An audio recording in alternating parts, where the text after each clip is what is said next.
Hello everyone, welcome back to my channel ఇంకా subscribe చేసుకోకపోతే subscribe చేసుకోండి. అండ్ టెలిగ్రామ్ ఛానల్ లింక్ ఇస్తాను, join అవ్వండి.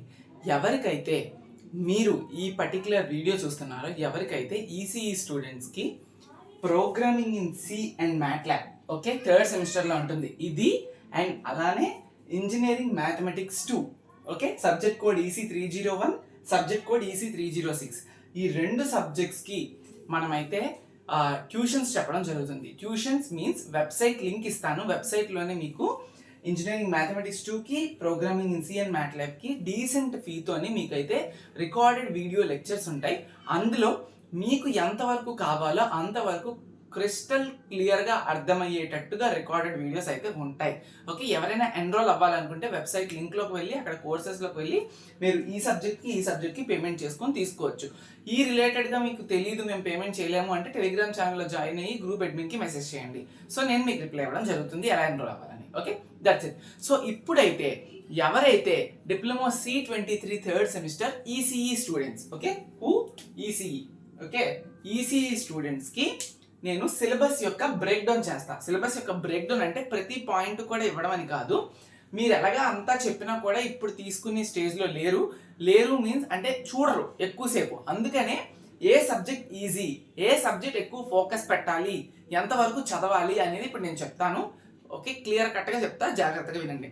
First of all we're having 6 subjects along with 4 laboratories. Okay, 6 subjects plus 4 laboratories అంటే మీ third semester ఎన్ని marks అన్నట్టు third semester it's absolutely 1000 marks semester. 1000 మార్కులకి మీకు థర్డ్ సెమిస్టర్ ఉంటుంది. అందులో స్టెప్ బై స్టెప్ చెప్పాలి అంటే హార్డ్ సబ్జెక్ట్స్ ఏవి, ఈజీ సబ్జెక్ట్స్ ఏవి, ఒక మోడరేట్ లెవెల్లో ఉన్న సబ్జెక్ట్స్ ఏవి అనేవి నా పర్స్పెక్టివ్ నుండి నేను చెప్పను, స్టూడెంట్స్ పర్స్పెక్టివ్ నుండి నేను చెప్తా. ఎందుకంటే ఆల్రెడీ నేను కంప్లీట్ చేసుకొని వచ్చాను కాబట్టి ఇక్కడ ఉన్న సబ్జెక్ట్స్ అన్నీ కూడా నాకు అవగాహన ఉంది కాబట్టి నేను ఈజీ టు మోడరేట్ లెవెల్లోనే ర్యాంకింగ్స్ ఇచ్చుకుంటా. బట్ మీరు ఎవరైతే ఇప్పుడు ఈ వీడియో చూస్తున్నారో ఇప్పుడే మీరు ఇది చూస్తున్నారు కాబట్టి మీరు ఇంకా అన్నీ కంప్లీట్ చేయలేదు. మీకు హార్డ్నెస్ ఎలా ఉంటుంది వెన్ ఐఎమ్ అ స్టూడెంట్ ఆ రేంజ్లో మీకు చెప్తాను. అప్పుడే కదా నా ఎరాకి మీకు దానికి మ్యాచ్ అయ్యేది. సో అలా చెప్తా. సో ఇప్పుడు ఏంటంటే మీకు హార్డ్నెస్ లెవెల్గా చెప్పాలి అంటే నెంబర్ 1 హార్డ్ సబ్జెక్ట్ ఈ 6 సబ్జెక్ట్స్లో కల్లా ఏది అంటే that is ECE 305 network analysis is one of the hardest subject in ECE all 3 years లోని చాలా హార్డెస్ట్ సబ్జెక్ట్ ఇది. You need a much attention, very much attention while listening to your classes. Okay, pay much attention. And then second వచ్చేసినప్పటికీ hardest ఏది అంటే మీ పర్స్పెక్టివ్లో నేను చెప్తున్నాను. Second engineering mathematics 2 కూడా హార్డ్గా ఫీల్ అవుతారు. అండ్ దెన్ థర్డ్ వచ్చేసినప్పటికీ మీకు ఇంకా ఎలక్ట్రానిక్ సర్క్యూట్స్ కానీ ఇది కూడా థర్డ్ అండ్ ఇది కూడా థర్డ్ ఇచ్చుకోవచ్చు. ఈ రెండు కూడా ఒకే లెవెల్లో ఉంటుంది. అంటే కోడింగ్ రాని వాళ్ళకి ఇది కష్టంగానే అనిపించవచ్చు. అండ్ ఎలక్ట్రానిక్ సర్క్యూట్స్ కూడా డెరివేషన్స్ అవన్నీ కూడా ఉంటాయి కాబట్టి ఇది కూడా కొంచెం హార్డ్లా అనిపించవచ్చు. ఈజీగా పాస్ అయ్యే సబ్జెక్ట్స్ ఏవైనా ఉన్నాయంటే అది digital electronics and analogue and digital communication systems. Easy to moderate level అంటే నా పర్స్పెక్టివ్లో నేను చెప్పట్లేదు కాబట్టి ఈజీ టు మోడరేట్ లెవెల్లో ఈ 2 సబ్జెక్ట్స్ ఉంటాయి. సో హార్డ్ అంటే నెట్వర్క్ అనాలిసిస్, ఇంజనీరింగ్ మ్యాథమెటిక్స్ కొంచెం హార్డ్గా అనిపిస్తుంది. Programming in C and electronic circuits అనేది ఇంకొంచెం తక్కువగా అనిపించవచ్చు. And digital electronics and analogue and digital communication systems అనేది it's easy. Okay, easy to moderate లెవెల్లో ఉంటుంది. అండ్ ల్యాబ్స్ విషయానికి వస్తే మీకు ఎక్కడ అటెన్షన్ ఎక్కువ ఇంపార్టెంట్ అంటే ల్యాబ్స్లో వీ హ్యావ్ ACDC అని రాశాను కదా, అంటే ఇగోండి analogue and digital communication systems ఉంది కదా, దీని రిలేటెడ్ ల్యాబ్ అనేది ఇక్కడ ఉంటుంది. ఇది కొంచెం మచ్ మోర్ అటెన్షన్ కావాలి, పే అటెన్షన్ అని నేను రాస్తున్నాను. Much more attention. M అంటే మోడరేట్ నుండి డిఫికల్ట్ వరకు ఉండే హార్డ్ లెవెల్ ల్యాబ్ ఇది. అంటే కొంచెం అటెండెన్స్ ఇంపార్టెంట్ అని కాకుండా ఆ ల్యాబ్ ఇంపార్టెన్స్ అని వెళ్ళి ఆ ల్యాబ్లో చేయించే ప్రతి ఒక్క పనిని అర్థం చేసుకోండి.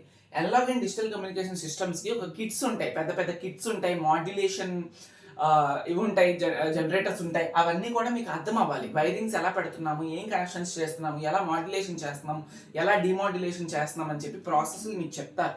FM modulation, AM modulation, QAM modulation, PSK, ASK, FSK అలా మాడ్యులేషన్ టెక్నిక్స్ ఉంటాయి. అన్నీ కూడా ఇందులో ల్యాబ్స్లో చేయిస్తారు. కొంచెం హార్డ్గా అనిపిస్తుంది. క్లాసెస్ బాగా విని ల్యాబ్ బాగా చేస్తే అప్పుడు మీకు ఈజీగా అనిపిస్తుంది తప్ప ఏదో వెళ్ళి వైర్లు కలిపేద్దాం అనుకుంటే ల్యాబ్ ఇంటర్నల్ ఎక్స్టర్నల్ టైంలో ఇది కొంచెం కష్టమైపోద్ది. అందుకే ముందే చెప్పించాను. అండ్ నెక్స్ట్ వచ్చేసినప్పటికీ ఇంకా ఏంటి అంటే ప్రోగ్రామింగ్ ఇన్ సిఎన్ మ్యాట్లాబ్ అనేది ఒక స్పెసిఫైడ్ ల్యాబ్ ప్రోగ్రామ్స్ ఉంటాయి. ఆ సెట్ ఆఫ్ ప్రోగ్రామ్స్ మీరు చేసుకుంటే ఇంటర్నల్ అండ్ ఎక్స్టర్నల్ లో క్లియర్ చేసుకోగలుగుతారు. సో నాట్ అంతా మీకు ఏం కష్టపడాల్సిన అవసరం లేదు. And electronic circuits and network analysis కూడా మీరు బ్రెడ్ బోర్డ్ మీద కనెక్షన్స్ అన్ని చెయ్యాలి వీటి రిలేటెడ్ గా, కాబట్టి ఇది కూడా హార్డ్ గానే ఉంటుంది. సో కొంచెం చూసుకోండి. ఓకే, డిజిటల్ ఎలక్ట్రానిక్స్ పర్వాలేదని చెప్పొచ్చు, అర్థమవుతుంది, కొంచెం మీకు ఇంట్రెస్టింగ్ గా ఉంటుంది డిజిటల్ ఎలక్ట్రానిక్స్ ల్యాబ్ అనేది. ఎందుకంటే ఇందులో గేట్స్ ఉంటాయి, ఫ్లిప్ ఫ్లాప్స్ ఉంటాయి, రెజిస్టర్స్ ఉంటాయి, అవన్నీ కూడా మీకు ల్యాబ్స్ లో చేయిస్తారు. ఓకే, ఇది మీకు బాగా అర్థమవుతుంది.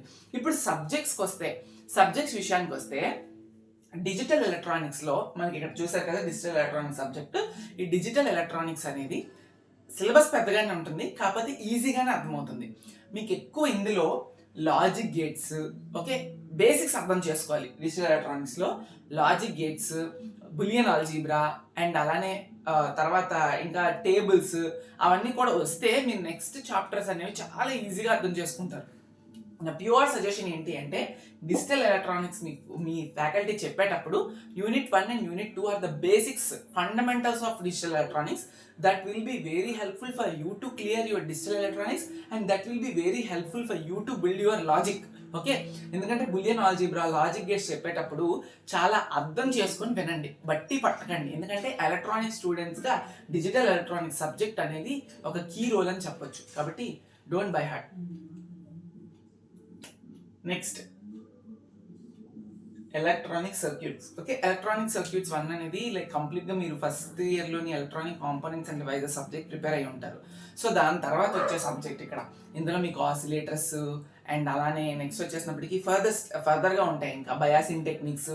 ఓకే, ఫస్ట్ ఇయర్ కి ఏవైతే చూసారో దాని తర్వాత వచ్చే టెక్నిక్స్ అన్ని ఇందులో ఉంటాయి మీకు. ఓకే, సో కాబట్టి ఇది డెరివేషన్ తో కూడినది కూడా ఉంటుంది ఇందులో. ట్రాన్సిస్టర్స్, ఫెక్ట్స్ అవన్నీ రిలేటెడ్ గా డెరివేషన్స్ తో కూడిన ఉంటాయి, కాబట్టి ఇది కొంచెం అటెన్షన్ అవసరం while doing subject. Okay, so అది main. And network analysis is which complete problematic. Okay, it's complete problematic. Calculator అనేది చాలా చాలా important, like cashew.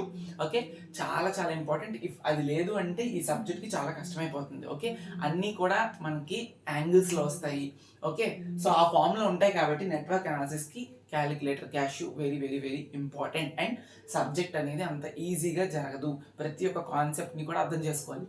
Basic Ohm's law, KVL, KCL నుండి స్టార్ట్ అయ్యి ఎక్కడెక్కడికో వెళ్తుంది. ఇది star to delta, delta to star, superposition theorem, network Norton's theorem, Thevenin's theorem అని చెప్పి ప్రతి ఒక్క థీరము, దాని యొక్క ప్రూఫ్, దాని రిలేటెడ్ సమ్స్, ఓకే, అన్నీ కూడా ఉంటాయి ఇందులో. ఆర్ఎల్, ఆర్సి, ఆర్ఎల్సి సర్క్యూట్స్ ఉంటాయి, ఫోరియర్ ట్రాన్స్ఫార్మ్ ఉంటుంది. ఓకే, అన్నీ కూడా ఇందులో Laplace transform, so Laplace transform, అన్ని కాన్సెప్ట్స్ ఇందులో ఉంటాయి.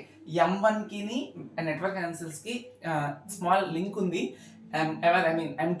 M2 లో మీరు లాప్లాస్ రిలేటెడ్ గా కొన్ని నేర్చుకుంటారు, అవే మీకు నెట్వర్క్ అనాలిసిస్ లో ఉంటాయి. ఓకే, ఈసీఈ కాబట్టి నేను చెప్తున్నా, లాప్లాస్ అనేది M2 లో నేర్చుకుంటారు, వాటి రిలేటెడ్ గానీ ఇందులోని మీకు కలిసి వస్తాయి. కాబట్టి M2 నెట్వర్క్ అనాలిసిస్ మీకు ఒక 16 మార్క్స్ ఈక్వల్ గా అనిపించవచ్చు, కాబట్టి కొంచెం జాగ్రత్తగా నేర్చుకోండి. అవి నేర్చుకునేటప్పుడు రిలేట్ అయ్యి ఉంటాయి, కాబట్టి నేను మళ్ళీ స్ట్రెస్ చేసి చెప్తున్నా. And analogue and digital communication systems is all about communication. ఎలా మాడ్యులేషన్ అంటే ఏంటి, ఓకే, డిమాడ్యులేషన్ అంటే ఏంటి, ఇక్కడ నుండి మెసేజ్ మీ దగ్గర వరకు వచ్చేటప్పుడు మధ్యలో ప్రాసెస్ ఏం జరుగుతుంది, ఎలా వెళ్తుంది, దానికి స్ట్రెంత్ ఎలా వస్తుంది, దాని యొక్క డెరివేషన్స్, ఒక సిగ్నల్ కి పవర్ అంటే ఏంటి, ఒక సిగ్నల్ కి వేవ్ అంటే ఏంటి, ఫ్రీక్వెన్సీ అంటే ఏంటి, ఫ్రీక్వెన్సీ స్పెక్ట్రమ్ అంటే ఏంటి, ఏఎం స్పెక్ట్రమ్ అంటే ఏంటి, ఎఫ్ఎం స్పెక్ట్రమ్ అంటే ఏంటి, అసలు ఏఎం అంటే ఏంటి, ఎఫ్ఎం అంటే ఏంటి, బ్యాండ్ విత్ అంటే ఏంటి, మొత్తం కమ్యూనికేషన్ కోసం ఒక ట్రాన్స్మిటర్ ఉంటుంది, రిసీవర్ ఉంటుంది. ట్రాన్స్మిటర్స్ లో ఎన్ని టైప్స్ ఉన్నాయి, రేడియో ట్రాన్స్మిటర్స్ ఎన్ని, ఎఫ్ఎం ట్రాన్స్మిటర్స్ ఎన్ని. ఓకే, సో ఇలా ప్రతి ఒక్కటి ఉంటుంది. Very very easy subject. Block diagrams తోనే మీకు మంచి మార్క్స్ గెయిన్ చేసుకోవచ్చు. అర్థం చేసుకుంటే సింపుల్ గా ఉంటుంది సబ్జెక్ట్ అనేది. డిప్లొమా లెవెల్లో చెప్తున్నాను నేను, అంటే మీరు ఇందులో డెప్త్ వెళ్తే చాలా కష్టం, బట్ డిప్లొమా లెవెల్లో ఇది ఈజీగానే ఉంటుంది, పెద్ద కష్టమైనది అయితే కాదు. సో కాబట్టి జాగ్రత్తగా మీరు చూసుకోండి. And programming in C and MATLAB అనేది వెరీ వెరీ వెరీ ఇంపార్టెంట్. ఎందుకు చెప్తున్నానంటే చాలా మంది ఈసీఈ తీస్తారే కానీ వాళ్ళ యొక్క ప్లేస్మెంట్స్కి వెళ్ళేటప్పటికి హయ్యర్ లెవెల్లో, బీటెక్ లెవెల్లోని లైక్ సిఎస్సి రిలేటెడ్ గానే వెళ్తారు. అలాంటప్పుడు ఈ సెమిస్టర్లో మీరు అలా ఈసీఈ నుంచి సిఎస్సి లెవెల్లోకి వెళ్ళాలి, మేము ప్లేస్మెంట్స్ క్రాక్ చేయాలి అంటే మీ ఫస్ట్ బేసిక్స్ అనేవి ప్రోగ్రామింగ్ ఇన్ సిలో పడాలి. ఒకవేళ మీరు ఈసీఈలో సెటిల్ అయిపోదాం అనుకుంటే ఇవన్నీ నేర్చుకోవచ్చు, కానీ మీరు సిఎస్సికే వెళ్దాం అనే థాట్లో ఉంటే మీరు ఎక్కువ అటెన్షన్ ఈ సెమిస్టర్లో ప్రోగ్రామింగ్ ఇన్ సికి ఇవ్వాలి. అది ఇస్తేనే you will be very good okay in programming. Okay, so అప్పుడు 306కి అండ్ 310కి మచ్ మోర్ అటెన్షన్ పే చేయాలి. సో ఇది సిలబస్ యొక్క బ్రేక్ డౌన్ అని చెప్తాను. నా మాటల్లో బ్రేక్ డౌన్ ఇలా ఉంది, అంటే ఏది కష్టం ఏది ఈజీ, ఒక పైన అవుట్ వ్యూ అనేది మీకు ఓవర్ వ్యూ అనేది చెప్పాను నేను. ఓకే, అర్థమైందని అనుకుంటున్నాను. ఈజీగానే ఉంటుంది, ఎవరు వరీ కావద్దు. ల్యాబ్స్లో మాత్రం ఏసీడీసీ ల్యాబ్స్ మీద కాన్సన్ట్రేషన్ చేయండి. And second electronic circuits 1 and network analysis lab మీద ఎక్కువ కాన్సన్ట్రేషన్ చేయండి. ఎందుకంటే కొంచెం డిఫికల్ట్ అనిపించవచ్చు ప్రాసెస్ మీకు తెలుసుకోకపోతే. డిజిటల్ ఎలక్ట్రానిక్స్ ప్రోగ్రామింగ్ సి అయితే ఓకే లైట్. ప్రోగ్రామింగ్ సిలో మీకు సెట్ ఆఫ్ ప్రోగ్రామ్స్ ఉంటాయి, ఆ ప్రోగ్రామ్స్ని ఎగ్జిక్యూట్ చేసుకోవడం ఎలా అని తెలిస్తే మీకు చేయొచ్చు. బట్ అది EC 307 and 309 are not like that. Okay, కొంచెం తెలియాలి, అన్ని తెలియాలి ప్రాసెస్లో, అప్పుడే మీకు అర్థమవుతుంది. బ్రెడ్ బోర్డ్ కనెక్షన్స్ ఇచ్చేటప్పుడు సిరీస్ ప్యారలల్ కనెక్షన్స్ ఫస్ట్ సరిగ్గా నేర్చుకోండి ప్రతి ఒక్కరు కూడా. అవి కనుక మీరు ఒకదానికి కూడా చేస్తే షార్ట్ అయిపోతాయి. సో అలా చేయకండి, ఓకేనా. So first basics electronic circuits 1లో బ్రెడ్ బోర్డ్ కనెక్షన్స్ ఆల్రెడీ మీరు ఈసీడీలో నేర్చుకొని ఉంటారు ఫస్ట్ ఇయర్ ల్యాబ్లో, మళ్ళీ నేర్చుకోండి. Okay, that's it, thank you.